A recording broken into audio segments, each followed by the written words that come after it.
So glad you guys are joining us tonight. I'm Mike Wreyford. I'm your host here at the Davis Estates Winery and Vineyards in Calistoga, which is in the northern end of the Napa Valley. And we're here tonight to try some amazing wines from the Davis Estates. We're going to be doing a Chardonnay as well as a Cabernet Sauvignon. So welcome to another Vintec event and experience. This is what we do, and we're really happy that we have this event venue for all of us tonight. So kick back and enjoy. This is going to be a fun hour. I'm really excited to be with you guys tonight.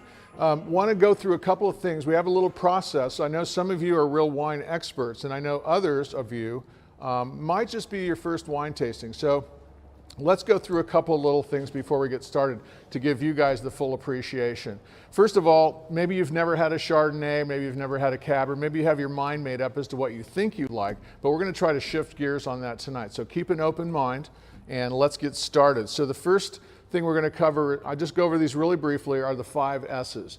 So when you want to now you don't do this every time you have wine, but you definitely want to do this tonight and when you do a wine tasting. The idea is to sort of evaluate the wine. So we're going to look at it, look at the color, and hopefully you've all poured by now, so absolutely catch up if you haven't. So you've poured your wine. We're looking at the golden, beautiful color of the Chardonnay. The next thing to do is swirl it, and the reason we swirl it, and if you're not good at swirling or you're worried about it, just put it down on the table and just swirl it like that. So we're swirling it to open up the oxygen, give it some air, and allow those aromas to come up. So put your nose in there and take a nice deep whiff. And whatever you smell is okay, because this is about you and enjoying the wine the way you like it. So just all you're doing at this moment is sort of informing your brain as to what things you smell, because believe it or not, your taste and your sensory are all kind of interwoven. So take a nice deep smell. Next, we're going to sip. So we're going to see, sniff, sip, and savor. So let's do that.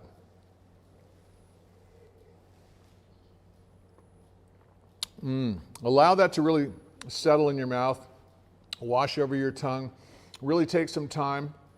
And when you swallow it, really notice the things that are going on there. I think you're going to be pleasantly surprised. So as we get further into this, what we're going to be learning more about is Mike Davis is going to share with us some of his insights as to how he comes up with these amazing, delicious wines. So stick around. We're going to be back in a minute. But you know, the wine starts in the vineyard. So we're going to go take you out to the vineyard right now and show you exactly where we are. We're kind of bringing Napa to you. So let's get started right now. Northern California's Napa Valley is undoubtedly one of the most recognized and revered wine regions in the world, but it wasn't always like that. Napa Valley is one of over 140 AVAs, or appellations, here in California. And within the Napa Valley AVA, there are 16 sub-appellations, which is a reflection of the diversity of soil types, elevation, slope, temperature ranges, and a host of other features we all know as terroir. From Carneros in the southern end of the valley, known for its cooler influences from the San Francisco Bay, where Chardonnay and Pinot Noir grow best, to the warmer, hilly terrain to the north in the Calistoga, Rutherford, and Howell Mountain regions, known for their Bordeaux and Rhone varietals like Cabernet Sauvignon, Merlot, Petit Syrah, Cabernet Franc, and Petit Verdot. As famous as Napa is, its total wine production accounts for just 4% of California's wine industry. And as we'll discover, this special place can produce some very special wines. There's a lot of topsoil that comes out of the hills, goes into that Rutherford Valley. It's very, very rich. And so you can smell kind of that, deep, rich, kind of dark black cherry. Black cherry, some spice, and almost there's a licorice almost there in that.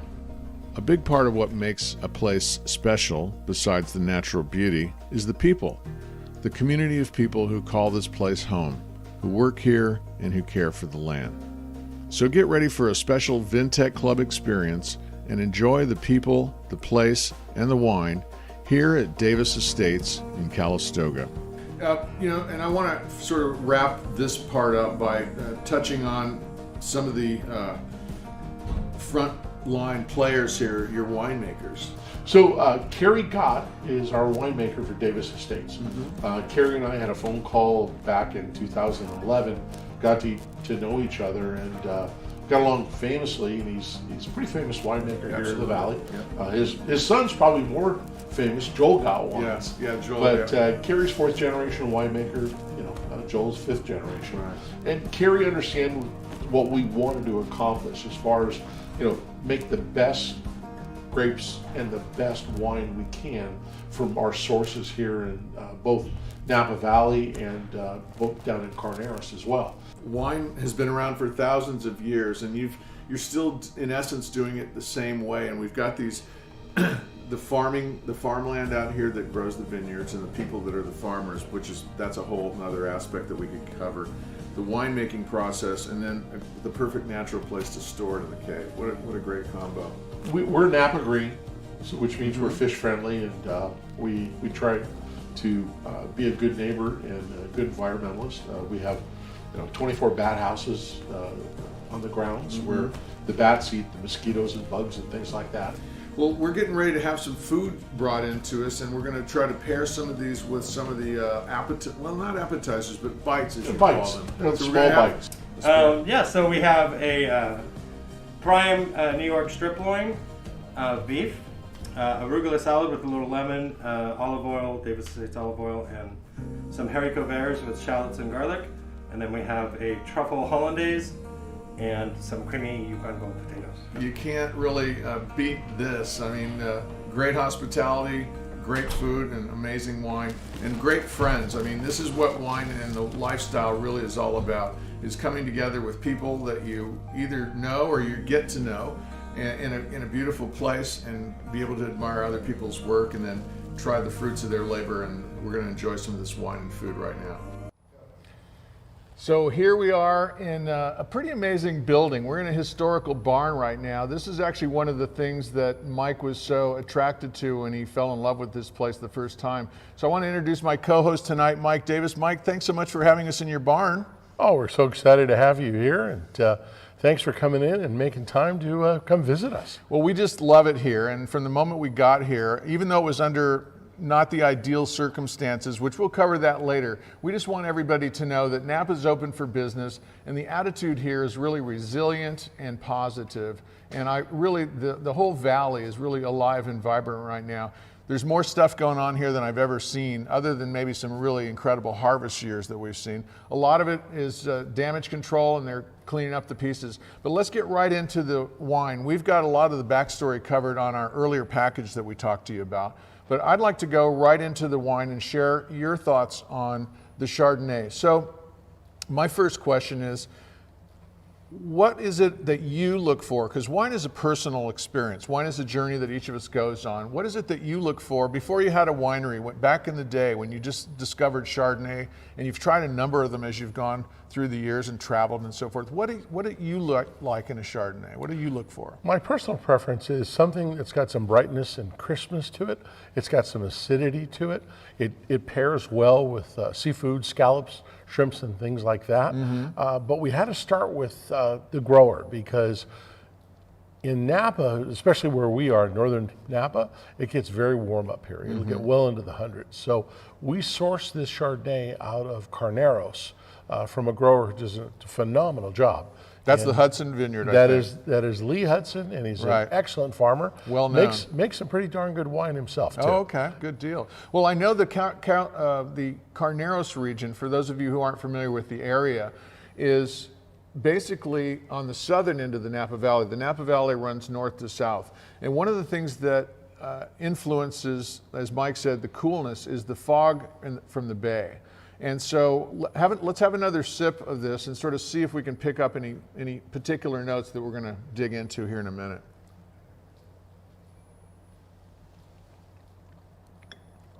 Chardonnay likes to be served cold, but not too cold. So when it comes out of your refrigerator, if you don't have a wine cabinet, you're going to basically be having it too cold. So we always recommend you pull it out at least 30 minutes or so before, or we call it the 20-20 rule. But Mike, what is the temperature that you guys and your wife like to drink this at? About 48 degrees is where we keep the wine. Right. And probably between 50, 52 degrees is where it comes out, and it's probably, that's where we prefer it. And it's personal preference. Some people like it a little cooler, some people like it a little warmer. And it depends on the season and what you're eating with it too. It does. I mean, sitting there on the patio and having some, shrimp and scallops and, wine, I mean, on a hot summer day, Right. 48 degrees is perfect. Right, absolutely. And what's beautiful about this, if you guys notice back home, as you have it in your glass, it's starting to warm up just a little bit by little bit. And you'll notice as you sip through this with us for the next 15 minutes or so, that you're going to notice different layers, is like I describe it. So you're going to get different aromatics, and as you hold your hand on this and it warms up a little bit, it's starting to open up now. I'm getting some really nice vanilla notes, almost and that's from the oak, right? From the sort of toasted oak barrel? So we use French oak. We lightly oak it. We don't use 100% new French oak. We use about 40% new and about 55 to 60% where we've used it over a few years and a lot of the oakiness is gone. Right. It gives it a little more subtle taste and it doesn't taste like a toothpick. Right. So that's a good, another differentiator with Chardonnays, and with any wine for that matter. Let's say that you pull, I'm just going to use an acre or so as an example. So an acre of Chardonnay, you pick it, you ferment it, you put some of it in sort of new French oak maybe, and then you put some of it in neutral, as you're calling it. Correct. And you let those go ahead and ferment all the way, and then you blend those together to get that balance that you're looking for. That is correct. Very good. Now, everybody knows, well, everybody, but a lot of people know about the Judgment of Paris back in '76. You're just right down the road from Chateau Montelena, which is just right up here. And they really kind of put Napa on the map with the Chard, and then Stag's Leap with the Cabernet Sauvignon. So we're really trying the true heart of Napa here. What is it about Napa that just drew you in? I know you've had a chance to go all over the world, but what is it about this place that just said, nope, we're going to do it in Napa? It really is the epicenter. I mean, we have weather here because of the San Pablo Bay where it'll get 110, 115 degrees during the daytime. But then at nighttime, we may drop as many as 50 degrees. And so what happens is that during photosynthesis, the grapes absorb all that sunlight and that energy, and then at nighttime they kind of go to sleep, recover, and you've got that. You've got the Mayakama Mountains, which are west of here, which were formed by tectonic plates, very rocky. You've got the Vaca Mountains behind us here, which we're in, which were formed 10 million years ago by the volcano from St. Helena, Mount St. Helena, where it blew about 30% of the top off about 10 million years ago. Wow. So a lot of volcanic ash. So the soil's rich. The base of the valley is about 300 feet above sea level. Behind us, we're about 1,100 feet. So you get these microclimates that have amazing soil, perfect weather, and I think, that combination allows us to grow, in my opinion, the best grapes in the world. Well, can't argue with you there. And within the Napa Valley where we are right here, there's 16 sub-appellations. So for those wine lovers out there, if you haven't been here, you must take a trip out here. By the way, they are open for business and we encourage you to come out whenever you can, as soon as you can. But one of the things that is very interesting is within, like I said, the small valley, it's only about 30 miles long, and at its widest point, it's only 5 miles wide. On the southern end, you've got these bay influences with the cold air and fog off the bay. And in the north here, sort of where the mountains come together, it sort of traps the heat a little bit. So there's different varietals all over Napa region. And so this is, again, from the Carneros region. So Mike, besides the grapes and where they come from, which is really, really critical to making a good wine, you also have to have some talent in the cellar. So we do. Tell us about Kerry Gott and how you guys sort of found each other and what it was about his style that you like specifically. Well, Kerry is 4th generation winemaker here in Napa Valley. For those people who've had Joel Gott wines, that's his son, that's 5th generation. And Kerry's had a lot of knowledge and he's been involved in the wine business now probably 50 years, which I'm not going to say how old he is, but he's got a lot of experience. Right. He started as a young lad. But he knows his way around a winery, and I picked Kerry not only for his winemaking ability, but I needed somebody that had the wherewithal to help me work with Howard Back and design the winery. Yeah. So I came from the technology world. Right. So I know how to drink wine really well. I don't know how to make it. Right. So what do we need in the cellar? Well, it turns out that we need some huge Radu Bordeaux tanks Right. that are made in France that are oak. We have concrete tanks and we have stainless steel tanks. So that is kind of their spice rack, where during the fermentation process, the oak departs a flavor, the concrete gives it that minerality, and then the stainless will give it a real brightness. So It is really crisp. It's really got a crisp, nice, balanced acidity, but this is an excellent food wine, as I would say. and that's how we wanted to make it, is that wine is great alone. Wine with food is better. Wine with food and friends is the best. Cheers to that. Very good. Well, so how does it feel to have Napa brought into your living room or your office or wherever you happen to be watching it right now? I hope you guys are enjoying this. We're going to carry on a little bit more, but just really feel good about bringing this experience to everyone under these circumstances. If we're going to do virtual, we may as well do it with the man himself in the place himself. So this property was a winery and a vineyard for over 100 years before you acquired it. And I know that when you came here, one of the first times you were driving in a truck and happened to look out, and I can see Sterling Vineyard right over there, that big white building on the hill, and Castel de Amoroso is right across the way there. I mean, you're really in a lush, really spot, but what intrigued you, I think, was this barn. Tell us about your love of barns. Where did that come from? Well, I went to school, I did my college career back in Indiana.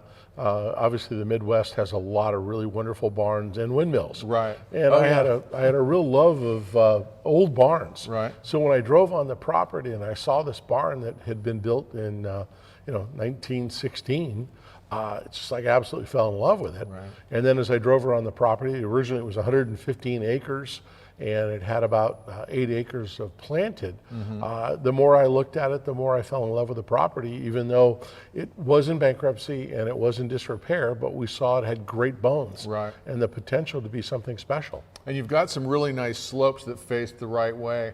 I mean, you've got the sun setting over there, and you got this really nice slope behind us, so you got really good exposure for the vines. Now, tell us, we're drinking the Chardonnay now, which comes from a vineyard down south of here in Carneros. And we're going to get back into the next session. We're going to get into reds. But you guys are welcome to comment and ask any questions that you want on the side there on the chat. So feel free to jump in and ask a question at any time. But we will be going into the cabs after this. But I wanted to kind of give a little scenario on the various other varietals that, because as you said earlier, this is primarily a warmer region of the Napa Valley. You are sticking with more or less the Bordeaux blends. And for those of you who don't know, Bordeaux is an area in France which is really, really close to the climates and everything right here. And as a result, the primary grape is Cabernet Sauvignon. Then you've got Cab Franc, Petit Verdot, Malbec, and Petit Syrah, if I recall, or Merlot. It's Merlot, I guess. So what do you have here that you got growing? So in this facility here, we have Cabernet Sauvignon, we have Petit Syrah, and we have Cab Franc on our facility. We are going to be planting here shortly some Merlot. Across the street, we have one of our neighbors that has very famous Duckhorn, Three Palms, that has a beautiful Merlot. All right. So this area up here, because it does get warm, it supports that group of varietals. You were talking about that Bordeaux blend. Right. Yeah, the Merlot, Duckhorn is known for their Merlot, but you're known for your Chard. So I hope you guys are all enjoying this right now with us. And if you haven't already, go ahead and pour the same amount of Cab and let's let that start to air out. And don't forget to just swirl and sniff and just keep going on that, because you're going to get some noticeable changes as you go through the next few minutes and the rest of this hour here. But I hope you guys are all enjoying this right now. So, wine starts in the vineyard, and that's where our first introduction to the show was. But all these grapes end up in the cellar. So we're about to go to the cellar and check it all out right now. So let's get out there right now. As every winemaker will tell you, the wine starts in the vineyard. That may be true, but it all ends up in the cellar.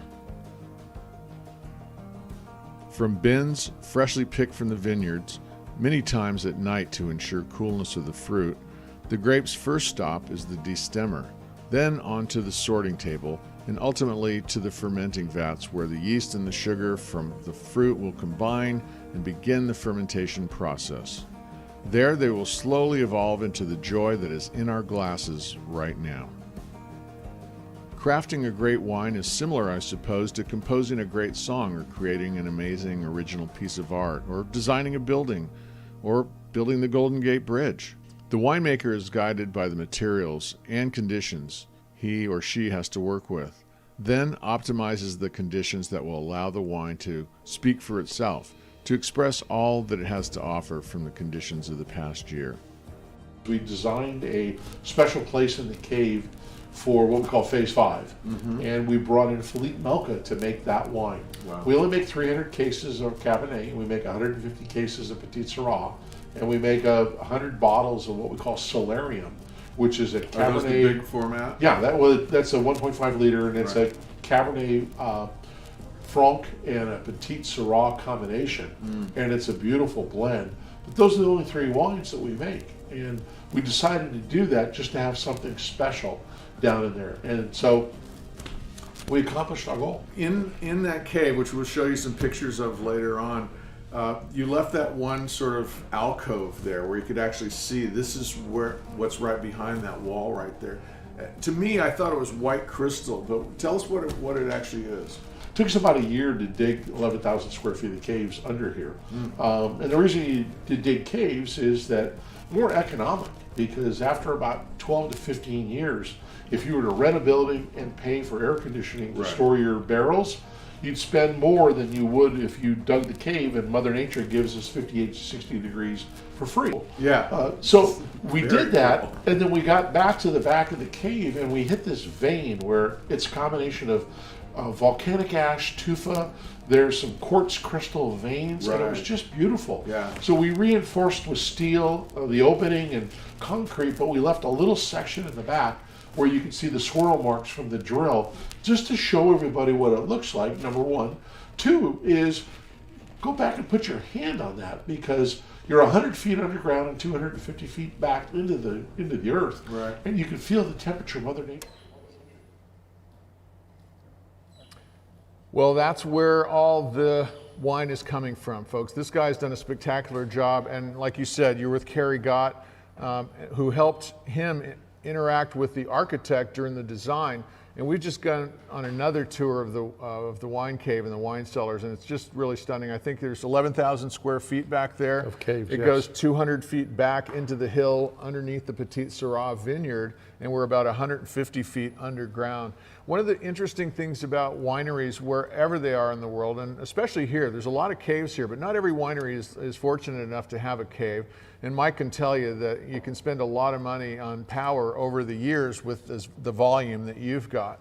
But one of the things that Vintec is really known for too, and what we really aspire to, is to sort of offer the elements that are in a cave in our units. And so we talk about the 5 pillars. I won't go into it all now, but I encourage you guys to go to your retailers and ask them for more information, or go to vintec.com. We've got some really good videos and some learning materials there. But one of the things that we're going to talk about is serving temperature versus storing temperature. Because Mike, you make wines to lay down for a while. This is a relatively young wine considering how long it has to go. So tell us what kind of age are you looking for? What was your expectation of this wine? Are we talking, this is still going to be amazing? Is that on that arc? Is it going to be 10 years, 12 years? We kind of don't know, do we? Well, what happens is that in red wines you have a lot of tannins. It acts like a preservative. So generally you can get a decade to 2 decades out of it. We pick them a little later versus the French. The French tend to pick them a little bit earlier. They're a little greener. They like to age those to get them to soften up. I was going to say they're a little bit more on the bitter tanniny side when they're young, and they need those eight. They do. They do. Okay. Americans like a big, bold red Cabernet, and a lot of times they want to have it now. Right. So I think the average cellar information that I've last read was the average cellar time for the United States average wine buyer is 14 days. Right, yeah. We go to the store, we go home, we enjoy the wine, we go back to the store. Exactly. But for those of you who buy more than a couple of bottles, or if you're in a wine club, That little unit back there is sort of full of some really nice wine from here. And that's a great way to keep your wine in top shape for the long run as well as for short-term turnaround. So let's dig into what makes a Napa Cab a Napa Cab. First, you guys need to swirl this again. Get all active on the swirling and really stick your nose in there. Whoa, pick up some of those aromas. Those are just amazing, deep, deep red, really rich, dark fruit notes and a little bit of oak. This thing is amazing. Forest floor, kind of mushrooms. Right. So now let's sip it and see what we taste. And hold it in your mouth for a bit. Wow. Not bad. You're right. You're right. So this is true California style. There's fruit. It's not sweet because there's a difference between fruitiness and sweetness. This is fruit. And wow, is it alive? That tastes really delicious. It has a big, what they call forward palate taste to it, but this will stand up to a decade or two. One of the things that you have to be, and I'm glad we're doing this, is that wine needs a consistent temperature. We like somewhere between 58 to 60 degrees, and it will last a long, long time. Heat is to wine what kryptonite is to Superman. Right, and as it well will as ruin it. As well as light. That's just why you're in a dark cave. Exactly, light's another one. Oh, and the other reason is that they've been building wine and caves a long, long time. Right. And the reason they built caves is that they didn't have cooling systems and Freon like 500 years ago. Right. So they would dig these caves, and even today, I would say the reason that we dug the caves was, number one, it gives us land to store the wines in. The other thing is after about 16 or 18 years, that cross factor where if you were to rent a building, pay for air conditioning, and after about 16 to 18 years, the cave pays for itself. Right. So after that, it's free. So you've invested in something that's for the long haul. And that's the other thing about wineries. The winery business is so family centric. And this is where the sustainability concept comes in a little bit too, because there's always the next generation, and the goal of most wine owners and winemakers is to pass it on along. So this is for future generations as well. So back to what makes a Napa Cab a Napa Cab.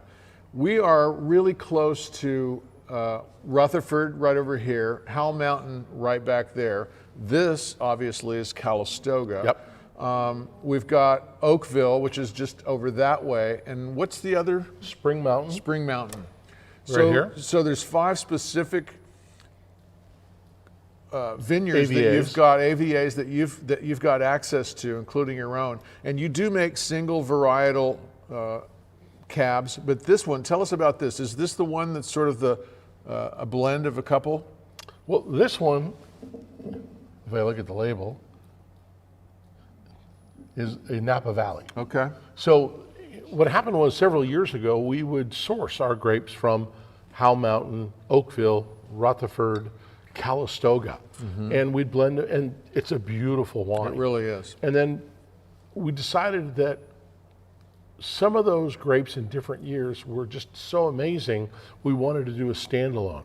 So about 4 years ago, we decided to do a Howell Mountain, Rutherford, Oakville, and Calistoga. That's what we tried when I was up here last AVA time. Yeah. specifically, Right. and it's been received really well by our customers. And if you have an opportunity to do something like that, we're just getting to taste one red and one white tonight. But one of the fun things to do, Mike had me up here a week or so ago, and we just tried those 4 AVAs in a row like he's talking about. And it's the same grape variety, which is a Cabernet Sauvignon, but it comes from 4 different specific regions. So each region has a different characteristics. It could be soil, it could be temperature at night, it could be the slope, the drainage. So many factors go into giving a wine an expression and a flavor. And so this is actually a blend of Napa Valley, and it's a really great representation of what you can expect here. You can kind of pick little notes out. I can get a little bit of that Rutherford dust, as they say in here. Yeah, Nice. and then the altitude from Howell Mountain. Right. Those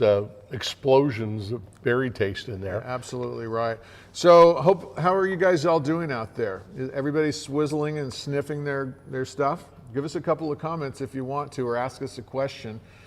We were talking earlier about the oak program, and when we were back in your cellars, Mike, and in the wine cave back there, you've got these cement fermenting vats, as well as you've got the stainless. Now, stainless doesn't impart any influence whatsoever. So it's sort of like, I think, if you, and you can correct me if I'm wrong, it sort of maintains the acidity level on a high side, and the oak sort of can soften that. And that's where you make some of your wines so that you can blend them later on, so that you get that right balance. That is correct. Nice. We even have stainless steel barrels that we use for Sauvignon Blanc. So Sauvignon Blanc, we like it crisp as well, very crisp, a lot of acid in it, but balanced pH. So we'll age Sauvignon Blanc in 10% used oak, and then 90% in stainless steel barrels. Oh wow, so it's very little oak influence. Very little oak, but it's just a little kiss of oak. Exactly. So there's a lot of food pairing questions that are coming in too. And you know, the common thing is, the common thought really is, you know, white goes with fish and chicken, red goes with red meat and that kind of thing, which I guess in the simplest way, you can say that's partially correct or mostly correct. It's okay to do that. But a lot of times it's fun to pair things with things that are contrasty.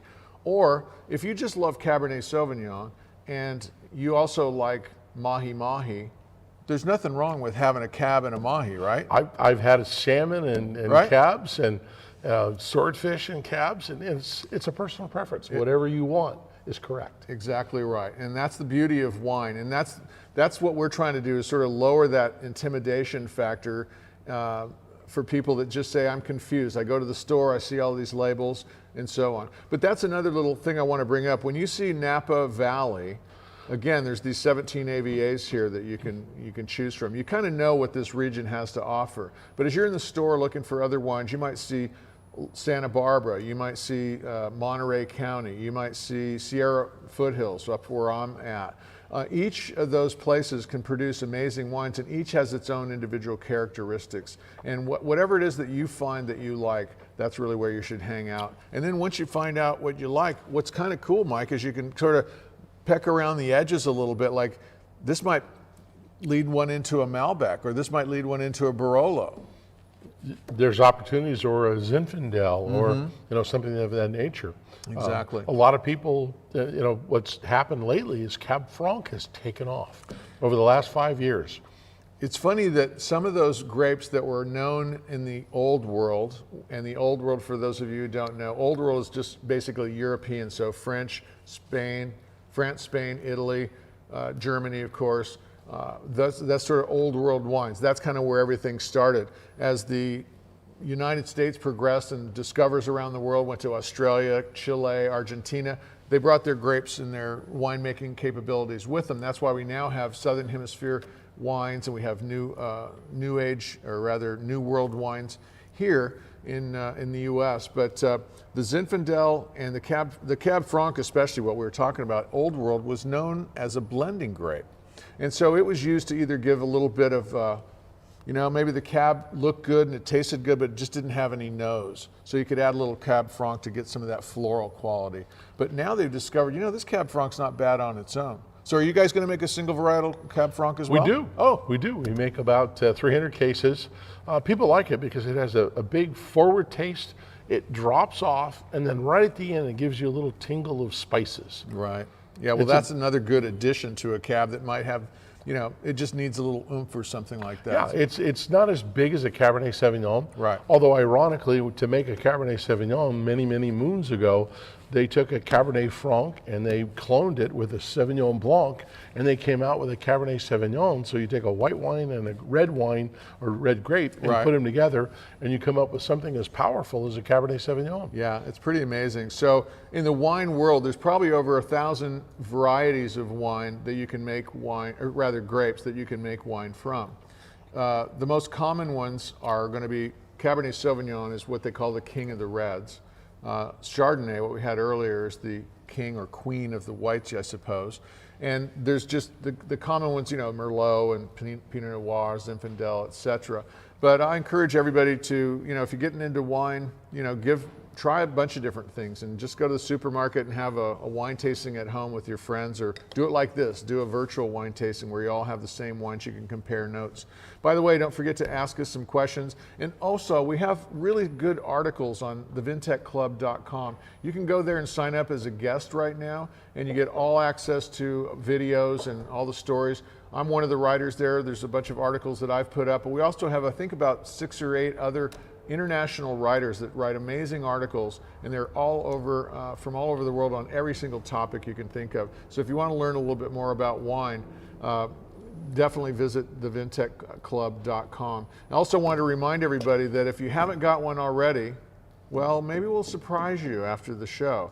This is a wine journal. These are fun because what these are is this allows you to take notes on all the wines that you're drinking, lets you just jot down in here, and it's basically every page is a journal. It's already pre-made for you, helps you to sort of understand tasting notes. And I've talked to so many somms, including Peter, your guy here, the hospitality manager here, Peter Hulls. He's also a sommelier. And he said, I had hundreds of these stacked up from his early days of learning wine. But we're going to send you one of these, a journal from the Vintec Club, and a nice wine opener, and of course a pen to keep your journal going. Listen, we're about to transition into something, but I have a little bit of a surprise for Mike. And I want to just sort of get a reaction. I'm not trying to, you know, do a, this is your friend from high school kind of thing.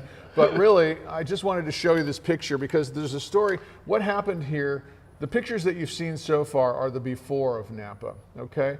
There's been a series of things that went on this summer. These guys were fortunate in so many ways, like so many others, but there has been some loss and damage around here for sure.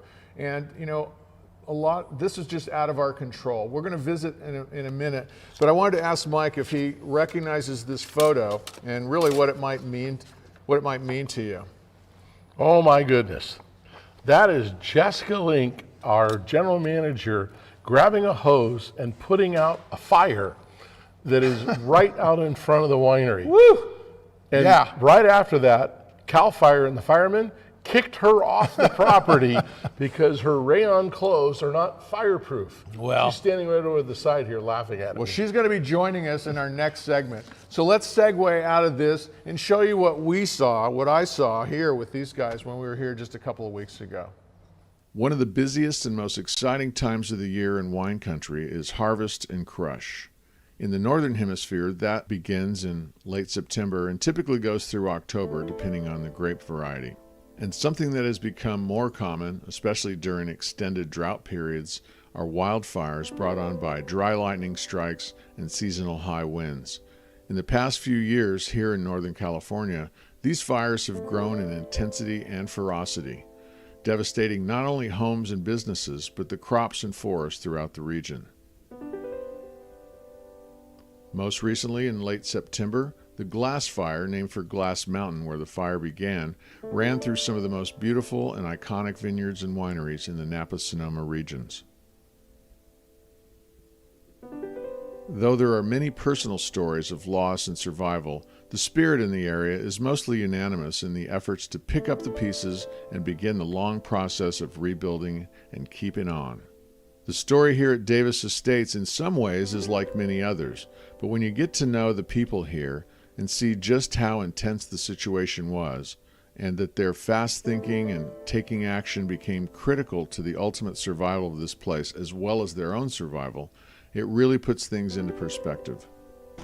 So here we are in a whole different part of the Davis Estates here, and this is the barn. This is the famous barn that Mike saw initially and really fell in love with, and this is sort of what some of the inspiration was for his design and some of the themes that he wanted to carry through the winery.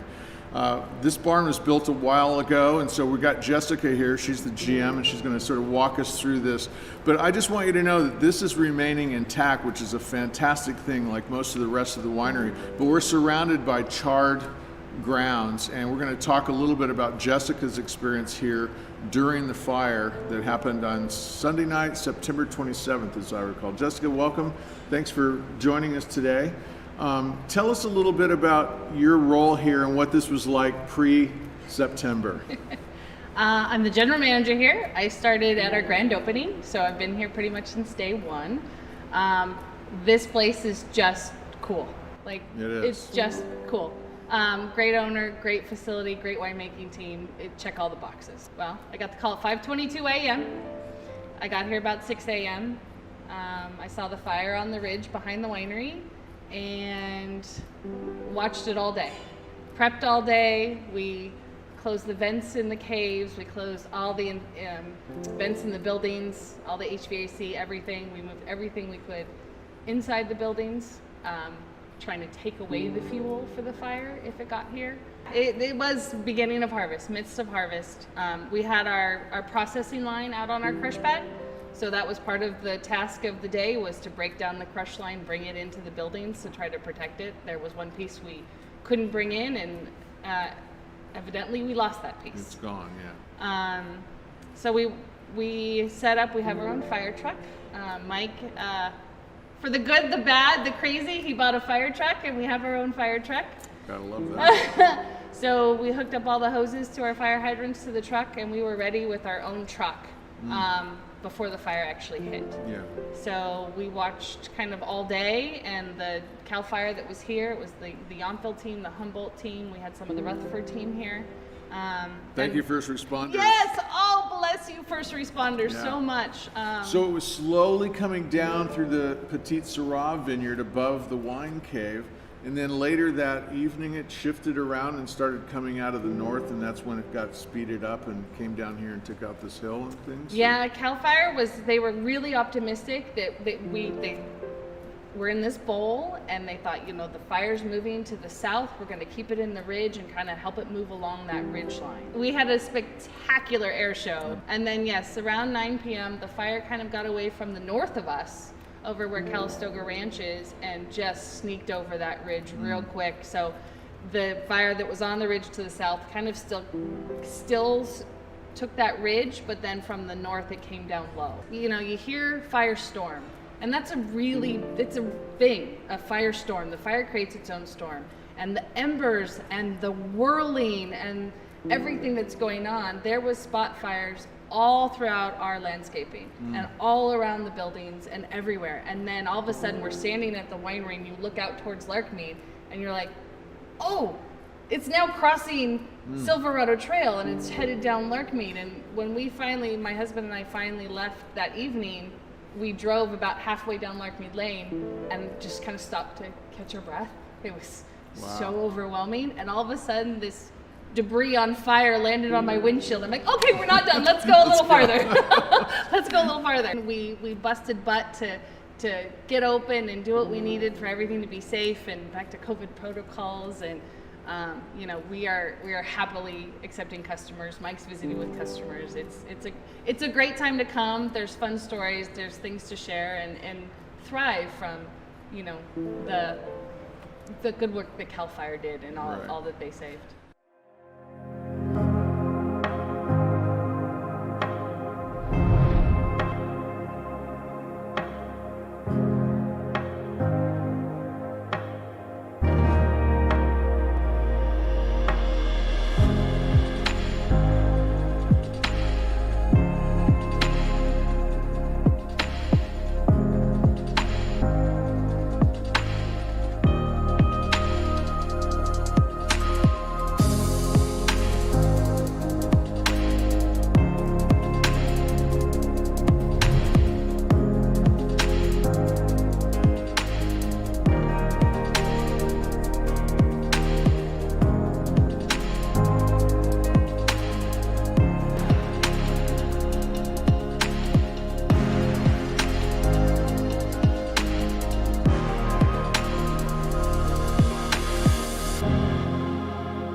Wow. See what I mean? That was kind of intense. So this is Jessica. This is the lady in the fire picture. And thanks, Jessica. She wants to thank, we all do, Cal Fire. Cal They're the Fire. ones that stepped up, right? First responders. No question. And all the first responders. No question. Yeah. They So, are the heroes. powerful stuff, powerful stuff. So the question is, we already heard a little bit about what happened, and that was pretty dramatic. How's the recovery been? I noticed that you guys are just constantly at work. It's almost like you just said, oh, this sucks, and then, well, what do we need to do? And Mike's like, get this out of here and let's start moving stuff around. You get some equipment in here. Things are being cleaned up and moved, and you're already thinking about replanting vineyards right now. What's the recovery like for you guys, and what's it like basically for the Napa Valley? I know a lot of people were displaced. A lot of workers are struggling because, you know, you've got tons of vineyard workers that, as we saw in the shot there, your grapes are still sitting on the vine out there. I guess in a way to pay homage to, you know, like we're not making wine this year, and also we're not dropping fruit until it's time to cane or prune. So we are making wine from the 2020 vintage. We made some Chardonnay and some Sauvignon Blanc. The red varietals didn't quite make the cut for us. Okay. There are wineries in Napa Valley that will absolutely put out a 2020 vintage. So the vintage is not a total loss. It's just dependent upon their situation and how close they were to the smoke and the fire. So, Right. so there will be 2020 vintage wine. We are making 2020 wine. We were just talking today about a whole new project to make a charitable label homage to the 2020y vintage. So we are, as you mentioned, we're always moving forward. I can't pivot anymore. I don't feel like I'm done with pivoting. You're pivoting around and around. It's a constant pivot. We are open. All of Napa Valley is open. We want guests to come. We want visitors. We need visitors. Right. We want to share the beautiful property and our wine with everybody. Absolutely. So, Mike, you know, you were at home and suddenly the phone rang, and like what was the first thing that ran through your head? You know, I mean, we'd had the fire in late August that was up at the Hennessy fire that came kind of just over by the Rutherford area. We've had this horrendous sort of wind and all these PG&E issues going throughout the summer. When you heard this the first time, what was your first thought? Like, do I need to hurry up and get up there and they won't even let you in? What was going through your head? Well, a combination. So Jessica and I were on the phone probably every 45 minutes during that day. And I was watching KABC fire retardant being dropped, the Phosgene, and the wind was blowing eastward. And I'm like, we're great, we're great. Yeah. And then it's great. And then all of a sudden about 10 o'clock, I get a call from Jessica. It's like, okay, CAL FIRE's kicking us off the property. The wind is now blowing 60 miles an hour west, and we're gone. And I'm in Southern California. I was recovering from shoulder surgery. Yeah. And I'm just helpless, absolutely helpless. Yeah. But we had laid out 24 hoses on the fire hydrants for what they call the LNU fire, which is that Hennessy fire. Right. And my engineer is like, should we wind these up? And I'm like, you know what, let's leave them out. Good call. We also had bought 3 years ago a fire engine. We showed that on the clip, and that was a really good investment, I'm sure. It was an excellent investment. One of the other things we had done is when we first built the facility, we put in 4 100,000-gallon steel water tanks in the hills. So gravity flow brings it Well, right. we were required to have 40,000 gallons, and I'm like, 40,000 is good, 100,000 gallons is better. So Absolutely. Jessica, I talked to Jessica and I said, you and your husband be safe. My son and his wife were here. It's like, get off the property.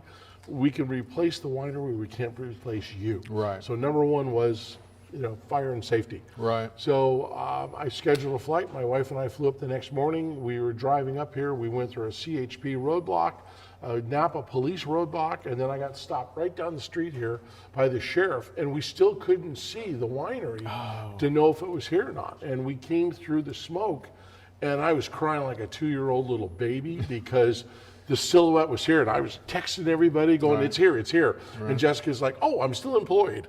Right. Well, just driving up here today, we came all through the Vaca Mountains, which just got heavily hit. And I mean, it just looks like Vietnam almost after napalm run when you're coming through here. But coming up from the south, once you get off of 128 there on Silverado, you can see these spots, and that's probably the way you came in. So you can see some places that made it and some places that didn't, some places that made it, some places that didn't. That's just kind of the way it goes here. But anyway, we're excited that that's behind us now. Everybody survived. They're here. All their employees is so awesome. And one of the things that I want to get back to our drinking, by the way, you guys, this is the time when you should fill your glasses up and let's drink this stuff now. We were tasting, sniffing, and smelling. Now it's time to go ahead and drink up. So cheers to you guys. Cheers. Boom. So how do you get this wine? You guys are sitting there and you're thinking, this is really cool, but how do we get more? So you have an online ability to buy your stuff online. And by the way, they have much more than just the Chard and the Cab that we had tonight. They have a really nice selection of wine. Tell us a little bit about your wine selection and how people go about getting it, Jessica. You know, it's really about what we grow. So we make the wines that we grow. Primarily, we do source from some fantastic vineyards that you spoke to earlier.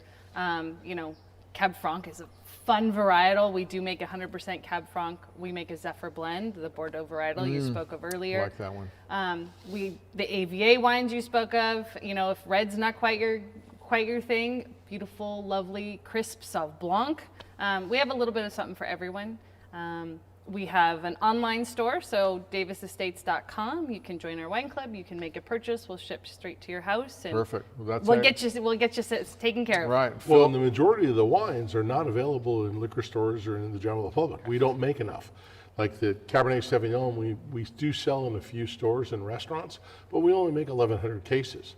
But things like that Cab Franc, we make 300 cases. Right. And so the only way to buy that is through our web portal.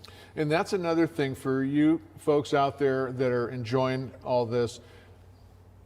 If you're just getting into wine, a lot of us just go to the store and we get our wine for the day or our wine for the week. But when you get into wine tasting, whenever we can get back out on the road and do this stuff again, we end up at wineries like this and we end up maybe getting in their wine club. So then suddenly I know people that have 5, 6, 7 wine clubs, they're getting cases and cases of wine. You got to stash that stuff somewhere. That's where these Vintec units come in because it'll hold it really well. But you brought up another point about the Sauvignon Blanc. Is that coming from the Carneros region or is that up on Vieder? That's from Rutherford. Oh, Rutherford. Okay, okay. So Sauv Blanc is a really nice white, really crisp, goes great with fish. And as we were talking earlier about seasonality, do you find that you're a seasonal drinker? Meaning, like, do you prefer whites a lot of the times in the summer because it's warmer, maybe sort of before dinner, and then wintertime we're all sort of like, give me my red? I think a lot of people do. I'll drink like a Pinot or a Merlot in the summer, a little lighter wine. Okay. And occasionally I'll drink a Chardonnay. My wife will drink a Chardonnay every single night. I would be the opposite of his wife, where I will have a Cab every single night, regardless of the season. Well, that's cool. That's cool. Yeah, I love cabs. So what's next? You guys, I heard you say earlier, Mike, that you're going to start planting out here again. Now, and also before we answer that, I just remembered a question I wanted to ask you. These beautiful grapes out here, and somebody commented on the comments too, on the video, they saw these grapes just hanging there. Those are clearly not going to be harvested, but are the vines okay? The vines should be okay. We have some vines in the upper regions that were literally, it was like somebody took a blowtorch to them. Mm-hmm. You know, they're generally vines don't burn because they're loaded with water. Mm-hmm. Those were zapped. So we've got about 2-3 acres that we're going to need to replant. Mm-hmm. The ones below here, they should be fine.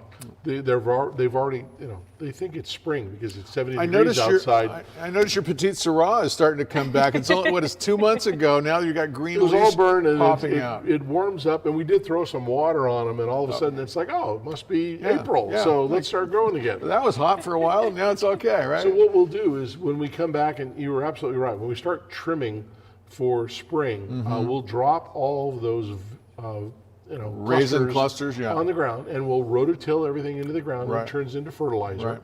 And then we should get a wonderful, beautiful harvest in 2021. Well, I hope all of you guys can come up here and enjoy some of that with bud break and the whole 9 yards. And if nothing else, get up here for next year's crush. It's going to be outstanding. I know it will.